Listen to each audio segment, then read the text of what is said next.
ਵਾਹਿਗੁਰੂ ਜੀ ਕਾ ਖਾਲਸਾ ਵਾਹਿਗੁਰੂ जी की फतेह। मैं ਤੁਹਾਡੀ ਹੋਸਟ ਰੀਤ ਕੌਰ ਨਿਊਜ਼ ਟੀਵੀ 84 ਦੇ ਨਾਲ। ਦਰਸ਼ਕੋ, ਬੇਸ਼ੱਕ ਸਿੱਖ ਧਰਮ ਵਿੱਚ ਬੀਬੀਆਂ ਨੂੰ ਮਰਦਾਂ ਦੇ ਬਰਾਬਰ ਦੇ ਹੱਕ ਹਨ, ਪਰ ਸਮਾਜਿਕ ਤੇ ਸਿਆਸੀ ਹਲਕਿਆਂ ਵਿੱਚ ਅੱਜ ਵੀ ਮਰਦਾਂ ਦੀ ਸਰਦਾਰੀ ਹੈ।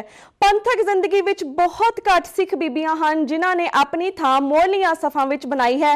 ਅੱਜ ਅਸੀਂ ਜਿਸ ਸ਼ਖਸੀਅਤ ਨਾਲ ਤੁਹਾਡੀ ਗੱਲਬਾਤ ਕਰਵਾਉਣ ਜਾ ਰਹੇ ਹਾਂ ਉਹ ਹਨ ਬੀਬੀ ਕਿਰਨਜੋਤ ਕੌਰ, ਜਿਹੜੇ ਸ਼੍ਰੋਮਣੀ ਗੁਰਦੁਆਰਾ ਪ੍ਰਬੰਧਕ ਕਮੇਟੀ ਦੇ ਮੈਂਬਰ ਹਨ। ਇਹ ਬੀਬੀ ਜੀ ਸੁਲਝੇ ਹੋਏ ਬੇਬਾਕ ਤਰੀਕੇ ਨਾਲ ਆਪਣੀ ਗੱਲ ਕਰਨ ਦੀ ਵੀ ਹਿੰਮਤ ਰੱਖਦੇ ਹਨ। ਅੱਡ-ਅੱਡ ਸਮਿਆਂ ਤੇ ਅੱਡ-ਅੱਡ ਪੰਥਕ ਮੁੱਦਿਆਂ ਸੰਬੰਧੀ, ਉਹ ਭਾਵੇਂ ਨਾਨਕਸ਼ਾਹੀ ਕੈਲੰਡਰ ਦਾ ਮੁੱਦਾ ਹੋਵੇ ਜਾਂ ਸ਼ਹੀਦੀ ਯਾਦਗਾਰ ਦਾ ਮਸਲਾ, ਇਹਨਾਂ ਨੇ ਬੜੀ ਸਪਸ਼ਟਤਾ ਨਾਲ ਮਜ਼ਬੂਤ ਸਟੈਂਡ ਲਿਆ ਹੈ। ਬੀਬੀ ਕਿਰਨਜੋਤ ਕੌਰ ਅਕਾਲੀ ਆਗੂ ਮਾਸਟਰ ਤਾਰਾ ਸਿੰਘ ਜੀ ਦੀ ਦੋਤਰੀ ਹਨ। ਇਹਨਾਂ ਦੀ ਮਾਤਾ ਜੀ ਮਾਤਾ Rajinder Kaur member of parliament ਵੀ ਰਹੇ ਅਤੇ ਇਸਤਰੀ ਅਕਾਲੀ ਦਲ ਨਾਲ ਵੀ ਜੁੜੇ ਰਹੇ। ਹੁਣ ਅਸੀਂ ਬੀਬੀ ਕਿਰਨਜੋਤ ਕੌਰ ਜੀ ਨਾਲ ਆਪਣੇ ਸਵਾਲਾਂ ਦਾ ਸਿਲਸਿਲਾ ਜਾਰੀ ਕਰਦੇ ਹਾਂ ਜੋ ਸਾਨਾ ਹੁਣ ਅੰਮ੍ਰਿਤਸਰ ਤੋਂ ਜੁੜ ਚੁੱਕੇ ਨੇ। ਜੀ ਬੀਬੀ ਜੀ, ਵਾਹਿਗੁਰੂ ਜੀ ਕਾ ਖਾਲਸਾ ਵਾਹਿਗੁਰੂ ਜੀ ਕੀ ਫਤਿਹ। ਵਾਹਿਗੁਰੂ ਜੀ ਕਾ ਖਾਲਸਾ ਵਾਹਿਗੁਰੂ ਜੀ ਕੀ ਫਤਿਹ। ਜੀ ਬੀਬੀ, ਤੁਹਾਡਾ ਸਾਡੇ ਸ਼ੋਅ ਦੇ ਵਿੱਚ ਇੱਕ ਵਾਰ ਫਿਰ ਤੋਂ ਸਵਾਗਤ ਹੈ ਤੇ ਅਸੀਂ ਚਾਹਾਂਗੇ ਤੁਸੀਂ ਦੱਸੋ ਕਿ ਕੱਲ ਦੇ ਇੰਗਲਿਸ਼ ਟ੍ਰਿਬਿਊਨ ਵਿੱਚ ਤੁਹਾਡਾ ਇੱਕ ਇੰਟਰਵਿਊ ਆਇਆ ਸੀ ਜਿਸ ਵਿੱਚ ਤੁਸੀਂ ਇਹ ਮੰਗ ਕੀਤੀ ਹੈ ਕਿ ਹਰਮੰਦਰ ਸਾਹਿਬ ਦੇ ਅੰਦਰ ਦੀ ਕਾਰ ਸੇਵਾ ਇਸ ਫੀਲਡ ਦੇ ਐਕਸਪਰਟਸ ਨੂੰ ਦਿੱਤੀ ਜਾਣੀ ਚਾਹੀਦੀ ਹੈ, ਨਾ ਕਿ ਕਾਰ ਸੇਵਾ ਵਾਲੇ ਬਾਬਿਆਂ ਨੂੰ। ਇਸ ਬਾਰੇ ਟੀਵੀ 84 ਦੇ ਦਰਸ਼ਕਾਂ ਨੂੰ ਜਰਾ ਵੇਰਵੇ ਦੇ ਨਾਲ ਦੱਸੋ।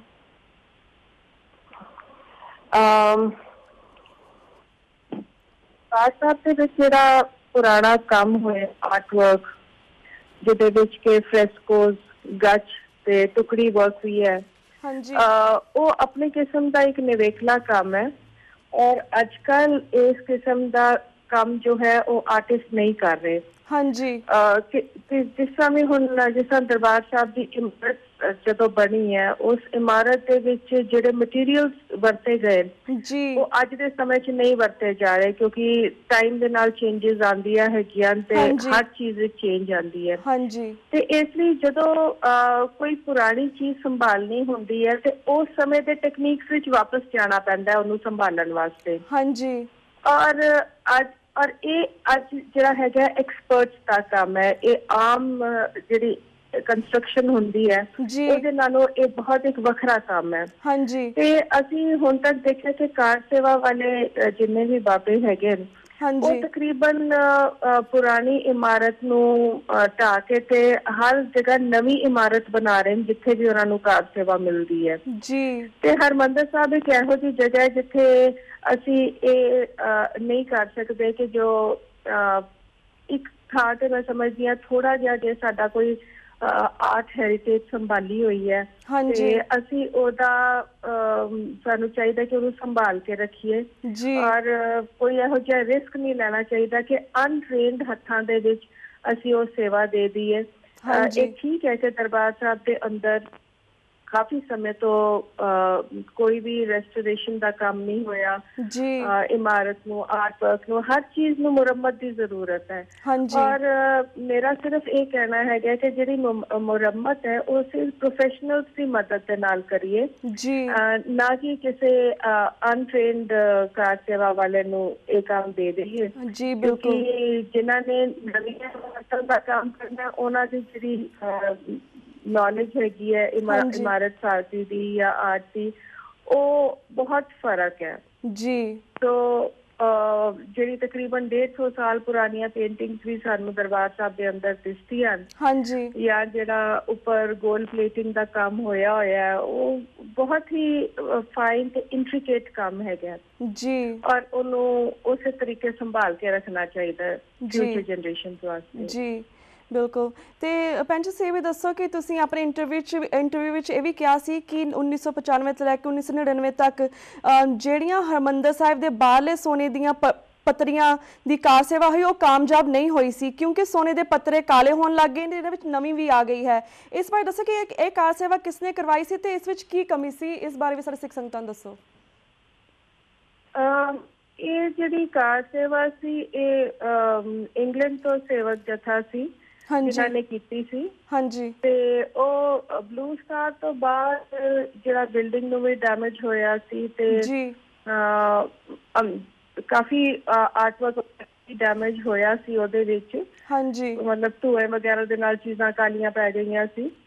ਤੇ ਬਲੂ ਸਟਾਰ ਤੋਂ ਬਾਅਦ ਇਹ ਸੇਵਾ ਜਥੇ ਨੇ ਲਈ ਸੀ ਹਾਂਜੀ ਤੇ ਜਿਹੜਾ ਇਹ ਕਿਹਾ ਗਿਆ ਸੀ ਕਿ ਜਿਹੜਾ ਮਹਾਰਾਜਾ ਰਣਜੀਤ ਸਿੰਘ ਦੇ ਟਾਈਮ ਤੇ ਜੋ ਸੋਨਾ ਚੜਾਇਆ ਸੀ ਉਸ ਤੋਂ ਜ਼ਿਆਦਾ ਥਿਕ ਲੇਅਰ 골ਡ ਦੀ ਉਹ ਪਲੇਟਿੰਗ ਕਰਨਗੇ ਤਾਂ ਕਿ ਇਹਦੀ ਜਿਹੜੀ ਸੋਨੇ ਦੀ ਚਮਕ ਹੈ ਇਹ ਬਰਕਰਾਰ ਰਵੇ ਜੀ।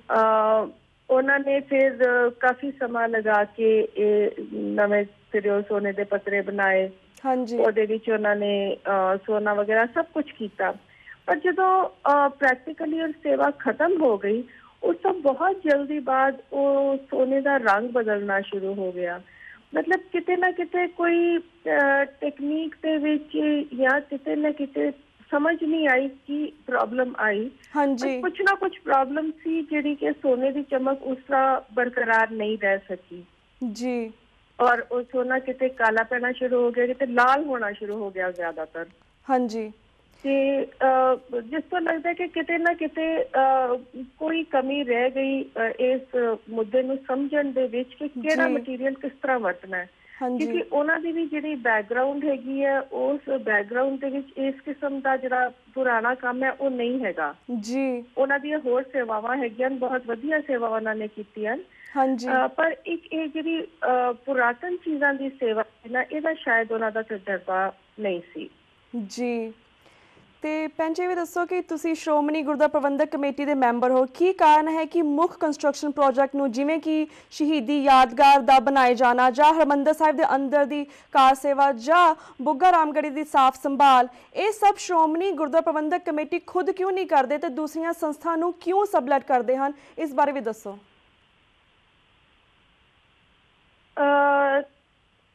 ਕਈ ਚੀਜ਼ਾਂ ਤਾਂ ਹੁੰਦੀਆਂ ਜਿਹੜੀਆਂ ਕਿ ਸ਼੍ਰੋਮਣੀ ਕਮੇਟੀ ਆਪ ਕਰ ਸਕਦੀ ਹੈ।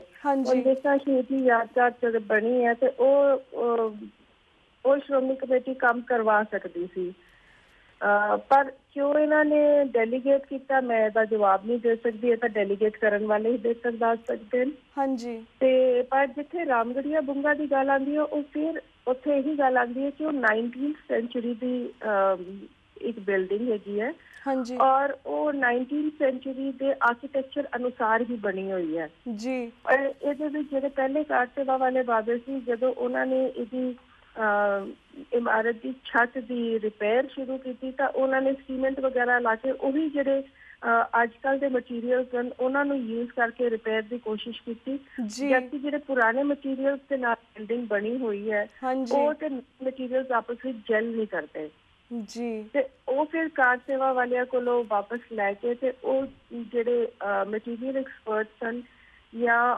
ਇਹਨੂੰ ਸਮਝਣ ਵਾਲੇ ਕਿ ਕਿਸ ਤਰੀਕੇ ਦੇ ਨਾਲ ਰੈਸਟੋਰੇਸ਼ਨ ਦਾ ਇਮਾਰਤ ਦਾ ਕੰਮ ਹੋਣਾ ਚਾਹੀਦਾ ਉਹਨਾਂ ਨੂੰ ਇਹ ਕੰਮ ਦਿੱਤਾ ਗਿਆ, ਕਿਉਂਕਿ ਇਹ ਜਿਹੜਾ ਪ੍ਰੋਫੈਸ਼ਨਲੀ ਕਰਨ ਵਾਲਾ ਕੰਮ ਸੀ ਇਹ ਪ੍ਰੋਫੈਸ਼ਨਲੀ ਕਰਨ ਵਾਸਤੇ ਤਾਂ ਕਿਸੇ ਨਾ ਕਿਸੇ ਨੂੰ ਹਾਇਰ ਹੀ ਕਰਨਾ ਪੈਂਦਾ ਹੈ। ਔਰ ਇਹ ਰਾਮਗੜੀਆ ਬੁੰਗੇ ਦਾ ਜਿਹੜਾ ਕੰਮ ਹੈ ਉਹ ਸ਼੍ਰੋਮਣੀ ਕਮੇਟੀ ਆਪ ਹੀ ਕਰਵਾ ਰਹੀ ਸੀ ਪਰ ਪ੍ਰੋਫੈਸ਼ਨਲਸ ਦੇ ਰਾਹੀਂ ਜੀ। ਤੇ ਤੁਸੀਂ ਇਹ ਵੀ ਦੱਸੋ ਕਿ ਤੁਸੀਂ ਆਪਣੇ ਇੰਟਰਵਿਊ 'ਚ ਇਹ ਵੀ ਕਿਹਾ ਹੈ ਕਿ ਸ਼ਹੀਦੀ ਯਾਦਗਾਰ ਜਿਹੜੀ ਕਿ ਮੁਕੰਮਲ ਹੋ ਚੁੱਕੀ ਹੈ ਉਹ ਗੁਰਦੁਆਰਾ ਥੜਾ ਸਾਹਿਬ ਤੋਂ ਜ਼ਿਆਦਾ ਉੱਚੀ ਬਣਾਈ ਗਈ ਹੈ, ਇਸ ਲਈ ਹੁਣ ਗੁਰਦੁਆਰਾ ਥੜਾ ਸਾਹਿਬ ਦੀ ਵੀ ਦੁਬਾਰਾ ਤੋਂ ਰੀਕਨਸਟਰਕਸ਼ਨ ਕਰਵਾਈ ਜਾਏਗੀ। ਇਸ ਬਾਰੇ ਵੀ ਸਾਰੇ ਸਿੱਖ ਸੰਗਤਾਂ ਨੂੰ ਵੇਰਵੇ ਦੇ ਨਾਲ ਦੱਸੋ।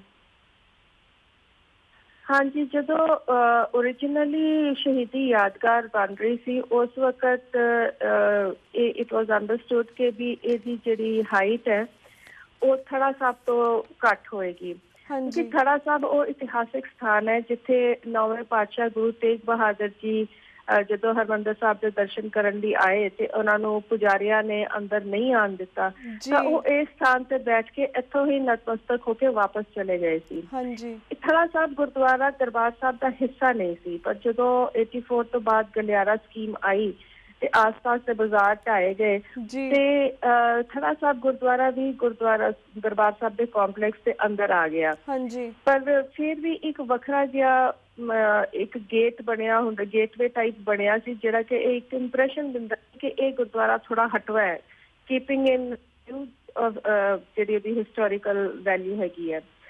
ਪਰ ਜਦੋਂ ਇਹਨਾਂ ਕਾਰ ਸੇਵਾ ਵਾਲਿਆਂ ਨੇ ਸ਼ਹੀਦੀ ਯਾਦਗਾਰ ਜਦੋਂ ਇਹਨਾਂ ਨੇ ਬਣਾਈ ਹੈ ਉਸ ਵੇਲੇ ਇਹ ਸਭ ਦੇ ਧਿਆਨ ਵਿੱਚ ਸੀ ਕਿ ਜਿਹੜੀ ਗੁਰਦੁਆਰੇ ਦੀ ਇਮਾਰਤ ਹੈ ਉਹ ਥੜਾ ਸਾਹਿਬ ਤੋਂ ਨੀਵੀਂ ਰਵੇਗੀ ਥੋੜੀ ਪਰ ਜਦੋਂ ਕੰਸਟਰਕਸ਼ਨ ਹੋਈ ਹੈ ਤੇ ਇਹੀ ਜਾਪਦਾ ਕਿ ਇਹਨਾਂ ਨੇ ਜਿਹੜਾ ਪ੍ਰੋਫੈਸ਼ਨਲ ਬੰਦੇ ਹਾਇਰ ਕੀਤੇ ਹੋਣੇ, ਕੋਈ ਆਰਕੀਟੈਕਟ ਜਾਂ ਜੋ ਵੀ ਹਾਇਰ ਕੀਤਾ ਹੋਣਾ ਗਾਈਡੈਂਸ ਵਾਸਤੇ, ਉਹ ਕੰਪੀਟੈਂਟ ਸ਼ਾਇਦ ਨਹੀਂ ਸੀ ਹੈਗਾ ਵੀ ਜਦੋਂ ਅਲਟੀਮੇਟਲੀ ਇਮਾਰਤ ਤਿਆਰ ਹੋਈ ਹੈ ਤੇ ਥੜਾ ਸਭ ਤੋਂ ਉੱਚੀ ਇਮਾਰਤ ਤਿਆਰ ਹੋ ਗਈ ਜੀ। ਔਰ ਫਿਰ ਉਸ ਤੋਂ ਬਾਅਦ ਜਦੋਂ ਇੱਕ ਵਾਰ ਉੱਚੀ ਇਮਾਰਤ ਤਿਆਰ ਹੋ ਗਈ ਹੈ ਤੇ ਉਸ ਤੋਂ ਬਾਅਦ ਉਹਦਾ ਸੋਲਿਊਸ਼ਨ ਲੱਭਣ ਵਾਸਤੇ ਕਿ ਲੋ ਜੀ ਹੁਣ ਥੜਾ ਸਾਹਿਬ ਦੀ ਜਿਹੜੀ ਹੈਗੀ ਹੈ ਨਾ ਛੱਤ ਉਹ ਉੱਚੀ ਕੀਤੀ ਜਾਵੇ, ਉਹਦੇ ਵਾਸਤੇ ਜੀ ਥੜਾ ਸਾਹਿਬ ਦੀ ਸੇਵਾ ਵੀ ਜਿਹੜੀ ਹੈ ਉਹ ਟਕਸਾਲ ਨੂੰ ਦੇ ਦਿੱਤੀ ਗਈ ਹੈ।